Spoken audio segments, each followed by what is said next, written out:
ఏదో ఉన్నది చేసుకుంటా పిచ్చోట్లా తిరిగాను నేను ప్లాట్ఫారం మీద. ఎన్నోసార్లు దేవుని ముందుకు వెళ్ళి నాలాంటి వాడు కూడా బతికి ఉండటం అవసరం ఉంటావు దేవా అని ఏడ్చాను, నాకున్న బాధలను బట్టి. ఈరోజు నీకున్న పరిస్థితులను బట్టి, నీకున్న వేదనలను బట్టి నువ్వు అలా దేవుని ముందుకు వచ్చి ఉండొచ్చు. కానీ ఒక్కడే గుర్తుపెట్టుకో, నా దేవుడు అన్యాయస్తుడైతే కాదా. నీకు తెలియదు నిన్ను ఏ స్థితిలో దేవుడు ఉంచబోతున్నాడా. నీకు తెలియదు నిన్ను దేవుడు ఏ విధంగా నిలబెట్టబోతున్నాడు.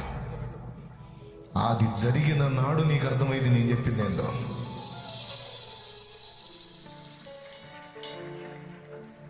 నా దేవుడు నమ్మదగిన దేవుడు. లే, విశ్వాసంతో లే. విశ్వాసం గలదానివే లే, విశ్వాసం గలవాడవైతే భయపడద్దు, బాధపడద్దు, కృంగిపోవద్దు.